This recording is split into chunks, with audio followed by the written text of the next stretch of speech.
Sometimes when everything seems to be falling apart or not quite working the way you wanted, that is a really good opportunity to tell your story and bring it all together for yourself. And I want to share with you this information from an amazing guest. Deborah Greenhut has really listened to stories from human beings all over the world.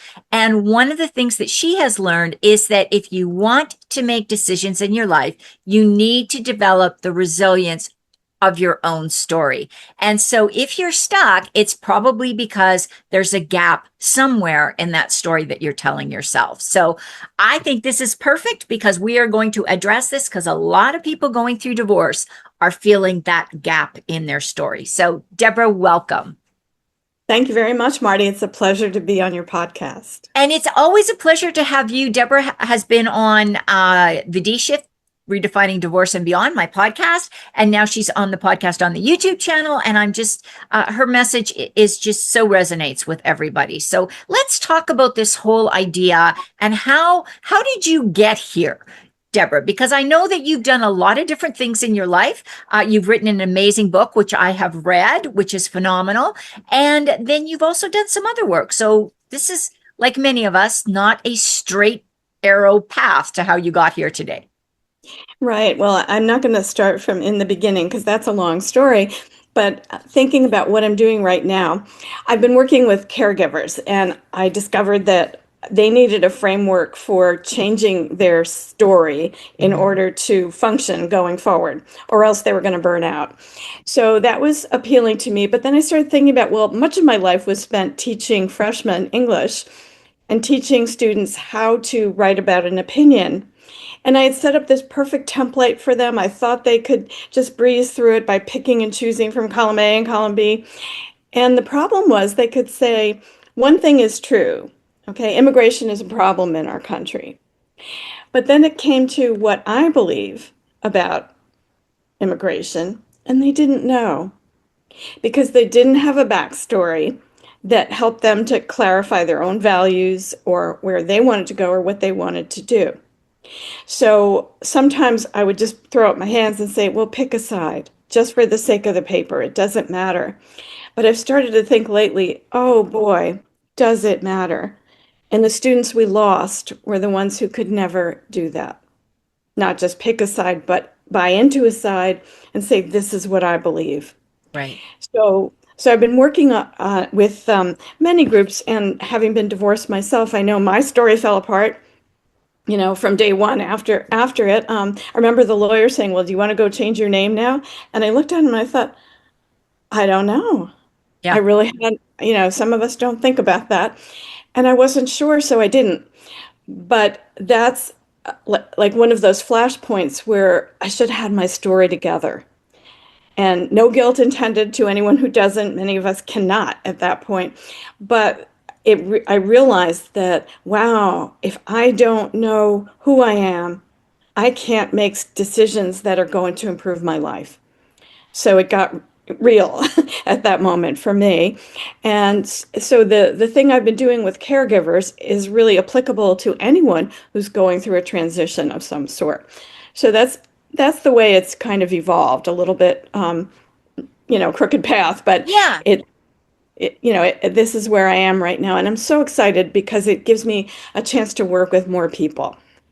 And the whole idea of this narrative, because and it's so interesting. I was just interviewing a money coach who talks about like holistic money and how money is emotion and mindset and we even have a physical response to money at times, within our bodies. And I'm thinking, how many times do we go through divorce and have that sense of, I don't know who I am. I don't really know what I'm feeling. I don't really know what I'm experiencing. I'm just sort of on autopilot going through the motion. And I think everybody goes through that post-divorce. I call it the post-divorce void, where there's kind of like, what am I doing? What the hell? Like, what's going on with me? What am I supposed to do with my life?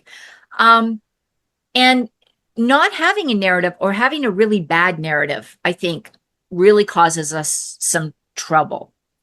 I remember someone saying to me, you have to do a lot of work on yourself afterwards. You don't realize it, but that's coming. And I thought, no, getting out is going to be the thing that helps me to clarify everything. And there I was, not having done the work, and it was a long haul to get to the place where I felt secure enough in my own bones to move forward with other kinds of relationships and doing things again. So it's absolutely right. You do need to do a lot of work on yourself, and the story is really what you're authoring there. You're creating that story that's going to help move you to the next place. I think what people don't realize is I don't mean a story that's set for life. I'm talking about that evolving identity that is always being reauthored based on the circumstances that you face. So it's kind of situational, and your core values can stay there unless they're not serving you. And then your story is going to fall apart. So we have to continuously work on that. And I think that that's the thing. You're not writing like the Ten Commandments. Like, you're just, you're just, you're getting the, you're completing the gap. You're filling in the gap. You're actually putting onto paper. Is it like you're putting onto paper your goals and your desires and your reality, and how are you going to get from where you are here to where you want to be? Is that, am I hearing that right? Or, Yeah, some of it is goals, but it's also, what's your core? I think it's mostly about values because if you have to express an opinion or make a change in your goals, you need to know what you value first. Like when I was a caregiver, I know if someone would say, "Oh, could you do this for me?" I just jumped in and did it.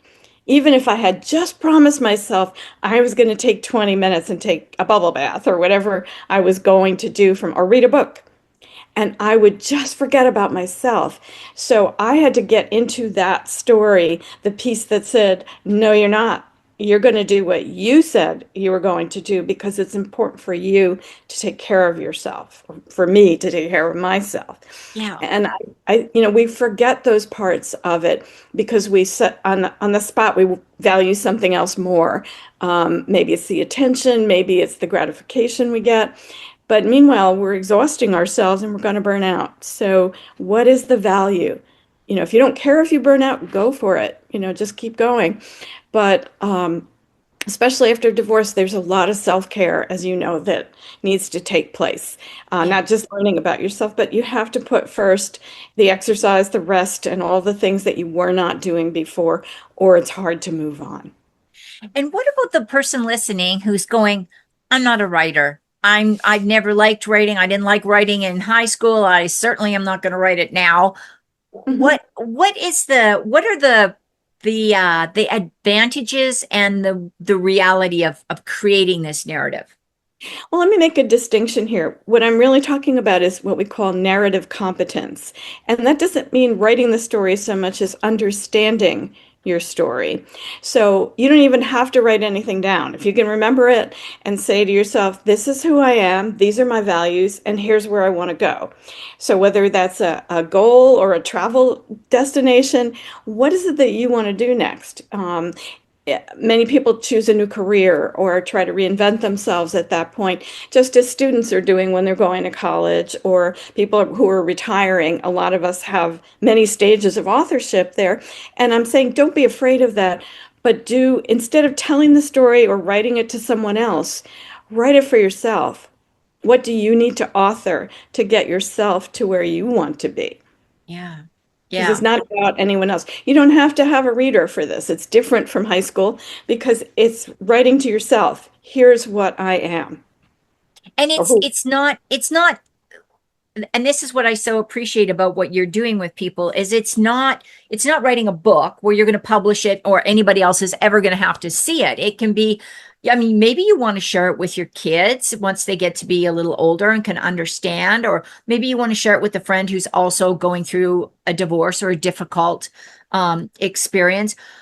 But maybe it's just for you to get, like you say, to really be able to think about where you want to be. And I'm guessing that when people do this, they also go, I can't believe I was that courageous, or I can't believe I did that when I had all this stuff kind of going against me making this choice. I still managed to do it. And look at me, I'm still standing. Yeah, to have that through line for yourself, which you might, divorce garbles everything for some people, and how do you pick up the thread and and start again? And I think that, sorry if I'm not losing my train of thought, I think something. It's not like an autobiography, so don't worry you have to remember everything about your life to write this story. No, the idea is to look for a pattern. And the pattern I found for me was from a very early age. And in one of my books, I spoke about this. I believed I was a caregiver from 3 years old. I knew I was a caregiver. My parents were caregivers. I was one too. And that persisted until pretty late in the game for me, until one day I realized I just can't keep the load up anymore. I Yeah, can't, and I'm not really that anymore. So I had to go back and look at how I had perfected that story and insisted on it at times when I didn't need to, or taken over from other people instead of letting people help. So reinventing that is really what the authorship is about. How do I stop, disengage from that being the only thing about me? How right. do I do the reflection that's necessary and move on to the goal that's more important to me now? I don't Yeah. have to keep that one. And I think sometimes for people getting out of divorce, particularly women, it is that idea of I was supposed to have fixed, like I was supposed to be the fixer, I'm supposed to be the glue, I'm supposed to be the accommodator, the people pleaser, the caregiver, the you know the parent, the 3,000 things. Oh, and I'm supposed to be bringing in, a good salary and keeping the home, and you're so deluded as to what you think you're supposed to be that there is no necessarily common thread. But if you stop and think about it, you probably can actually, like you say, trace that and see that maybe it's no longer serving you, whatever that path is you thought you had to take. Yeah, it's really about reflecting, and I think that's probably the key to it. What's not working anymore? I mean, I had envisioned a life as a caregiver. I thought that would be my destiny, but I started thinking about it. And I thought there are other things now that are more important to me, and I want a new life. I want it to be different. I don't want to keep being in what I call servitude for caregivers, where I have no wants, I have no needs, and I just keep somehow going. I wind myself up and I go every day, but it's hurting me. It's taking too much away from me, so I need to stop. And that can be frightening at first, and that's why I think it's helpful to have someone working with you on, well, what's the news story? So I am certified in narrative therapy, so I draw some principles from that, but I'm not a therapist, so that's not what I'm looking to do. I'm just looking to help you find the thread and figure out what is the next stitch, what is the next artifact that you're going to produce there for What yourself. what a great image that creates, that idea of the next stitch. If people are working on this or thinking about this, what would be the first step that you would, or the first step that they need to take to sort of get their momentum going to be able to do this? And I'm guessing, like you said, it can be in your head, it can be on paper, and now, like even Microsoft Word, you just click that little record button and you can speak into your computer and it's going to type it out for you, or you can just do it on your any device that records. It doesn't have to be written if you're not a writer. Well, some people also find it's helpful to make a map. What's the country of me or the island of me? And choosing country or island is significant. So you can learn something from, how you're representing yourself and where are the mountain obstacles, where are the pools, where are the different geological metaphor things that are tripping me up. So a lot of people like to start with a map in that way and just, where are the thorns in the story? Or what journey method have I've been using to navigate a landscape that is really too hard? Let's say I only have a pair of ice skates, and this is what I'm hoping will sustain me across this map, and it's not. So, whatever your particular issue is, or the thing you've believed about yourself that is suddenly coming apart, that's what I would look at as you make that map. If you're not particularly verbal, a map's great. You could draw anything. It doesn't have to be a map either. A lot of narrative therapists use art. So it's really up to you to try to get a visual on that obstacle. What is the thing you're doing too much of that you should stop? Or at least pause and say, is this really helping me to get to the next chapter of my life? Yeah, yeah. And once you get the idea of what the obstacle is, I love the idea of a map or a drawing because a lot, that takes all the stress out of having to sit down and actually put things together. And I'm guessing in this format, you can write however you want. You could do it in poetry. You could do it bullet point. I mean, it really doesn't matter. It doesn't have to be, as we've said, it doesn't have to be War and Peace. Like it just has to be what you want this to look like. Yeah, it's not for anyone else. It's for you to know who you are. So I'm not saying write an essay about who you are, but make a list of things. Who am I? What are the things that are important? Then list your values. What are the top 10 things that are important to you? And are they getting attention in any way? There's that stress management wheel that people use sometimes to determine, what's not getting enough attention, and often friends or R&R are not getting enough of it. So it's a way of graphically looking at what's bothering me and what's that coming from. Because until you know that, you can't really tweak or fix anything. And as I said, you can't fix it. So so I'd say, try to externalize it as much as you can, either by talking about it, talk into a device, as you said, or write something, or make something. Clay is good, sculpture, rock, working with rocks or any other kind of material. So get your hands into it, because as we know that cognition improves when you use your hands to help your thought.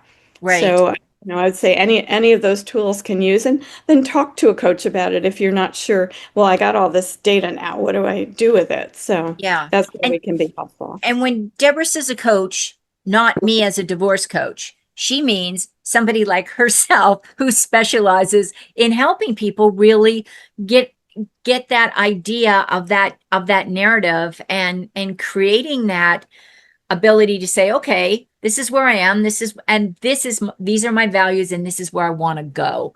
I think Yeah, this is such a unique, this would be a great thing to do. And I know we're almost out of time, but this to me sounds like go rent an Airbnb on the Outer Banks and just sit for a week and watch the waves crash against the shore and, you know, just fully immerse yourself. Do it on your own or do it with a couple of friends, maybe, and just all of you work on doing this. yeah, figure out what's getting in the way, what needs to be removed. Because as adults, we can always say, no, I don't want that anymore, or I want something else instead. So, it's not meant to be a complicated procedure, but it's hard because the emotions get in the way about the giving up part of the process. Right.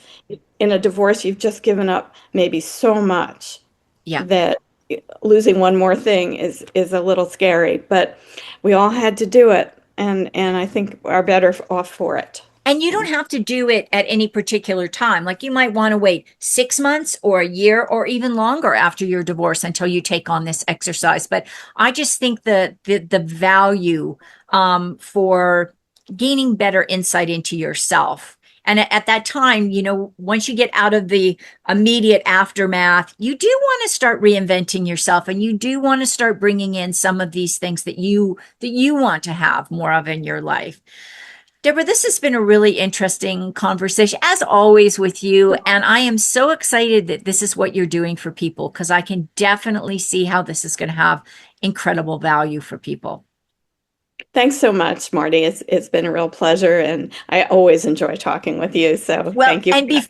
before you get off the call, if people are interested in learning more about this and want to know how to reach out and get in touch with you, and I will make sure this all gets in the show notes, but just what's the best way to do that?